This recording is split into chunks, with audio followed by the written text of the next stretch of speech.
आज Doubtnut app download करें। Doubtnut पर अपने सभी गणित, रसायन विज्ञान, भौतिक विज्ञान और जीव विज्ञान के डाउट्स का करो सफाया। बस प्रश्न की फोटो खींचो, एक ही प्रश्न को क्रॉप करो और तुरंत वीडियो सोल्यूशन पाओ। अभी डाउनलोड करें। प्रश्न हमें दिया हुआ है कि चित्र के अनुसार व्यवस्थित आवेशों के कारण एक कूलॉम आवेश को बिंदु P से बिंदु Q तक ले जाने के कार्य का परिमाण या कार्य का मान कितना होगा, ये हमसे पूछा जा रहा है। जहां विकल्प रूप में इसका मान हमें 10 जूल में, 5 जूल, अनंत अथवा शून्य हमें दिया गया है। जहां चित्र हम देख रहे हैं कि चित्र के अनुसार बिंदु P कहाँ स्थित है, एक त्रिभुज हमारे पास है। त्रिभुज हमें दिख रहा है वो समद्विबाहु त्रिभुज होगा। देखिए, दो भुजाएं ए और ए के रूप में दी गई हैं, तो हम इसे क्या बोल देते हैं, समद्विबाहु त्रिभुज। ठीक है, अब क्या होता है इस त्रिभुज में, हम देख लिए कि दो भुजाएं तो इसके समान है। प्रश्नानुसार बिंदु P पर एक आवेश है, एक कूलॉम आवेश। ठीक है, एक कूलॉम आवेश को बिंदु P से इस आवेश को Q तक हमें ले जाना है। ठीक है, उस ले जाने के लिए किए गए कार्य का परिमाण हमें निकालना होगा। उसके लिए यदि हमें कार्य का परिमाण निकालना है तो सबसे पहले कार्य के लिए हम क्या करते हैं, देखिए कार्य इसके लिए क्या होगा, देखिए एक आवेश को बिंदु P से बिंदु Q तक ले जाना है, तो उसके लिए कार्य का परिमाण किसके बराबर होता है, W बराबर होता है। ये होगा वो आवेश के लिए हमने उसे Q ले लिया, और दोनों बिंदुओं के बीच के विभवांतर के गुणनफल के बराबर, जहाँ विभवांतर को यदि हमने Vp ऋण VQ के रूप में ले लिया है। ठीक है, जो अंतर होगा उसका गुणनफल का मान यहाँ पर आवेश के साथ यदि करें तो वो कार्य के परिमाण को प्रदर्शित करेगा। ठीक है, इसके लिए हमें क्या देखना है, हमें देखना है बिंदु P पर कुल विभव। बिंदु P पर केवल हम विभव लिख लेते हैं। ठीक है, विभव लिख लेंगे तो देखिए सबसे पहले बिंदु P पर विभव कौन कौन से होंगे, Vp यदि हम उसे लिखते हैं, एक तो यहाँ पर हम P बिंदु माने हैं, चलिए इसे हमने R बिंदु माना और इसे हमने S बिंदु माना।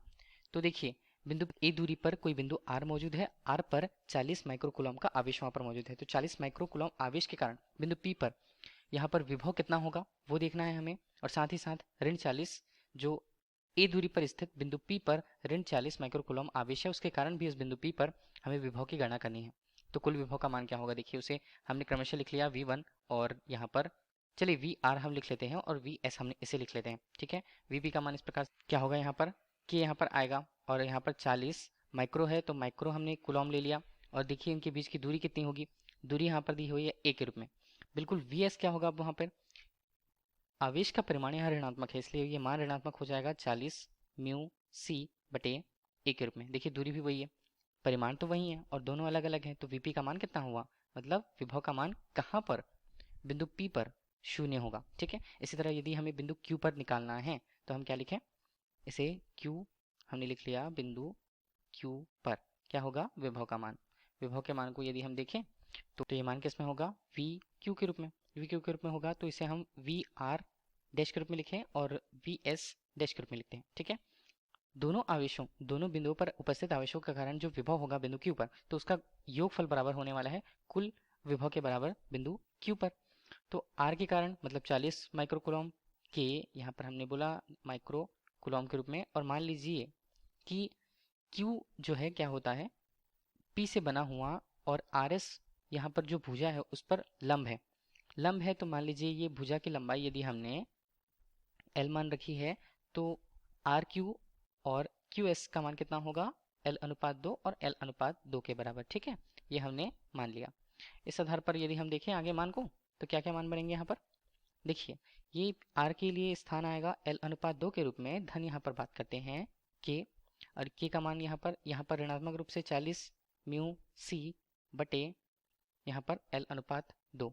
देखिए दोनों परिमाण तो समान है, लेकिन उनके जो मात्राएं हैं वो ऋणात्मक रूप से या विजातीय रूप से, तो VQ का मान कितना हो गया, VQ का मान भी हमारे पास शून्य ही आया। इस प्रकार विभव का मान P पर और Q पर हमें शून्य मिलता है। तो हमें कार्य का परिमाण जो निकालना है, तो कार्य का सूत्र हमारे पास मौजूद है। कार्य का सूत्र है W बराबर हमारे पास कार्य कहाँ से कहाँ तक, P से Q तक ले जाने के लिए जो कार्य होता है, इसे किससे व्यक्त करेंगे, W से। मान क्या होगा, मान यहाँ पर होगा Q जो आवेश है 1 कूलॉम का, VP ऋण VQ, दोनों का मान कितना, दोनों का मान शून्य है, तो हमें कार्य का परिमाण कितना मिलता है, अंतिम में शून्य मिलता है। तो इसके लिए हमें कार्य का परिमाण जो पूछा जा रहा है इसका मान कितना होगा, 0 जूल के रूप में इसका मान आता है, मतलब कार्य शून्य होगा इसके लिए। तो विकल्प के रूप में देखें तो विकल्प के रूप में विकल्प डी हमारे लिए इस प्रश्न का सही उत्तर होगा। धन्यवाद। कक्षा 6 से 12वीं से लेकर नीट, IIT, JEE वो एडवांस के लेवल तक 1 करोड़ से ज्यादा छात्रों का भरोसा। आज ही डाउनलोड करें डाउटनेट ऐप या व्हाट्सएप करें अपने सारे डाउट्स 8400 400 400 पर।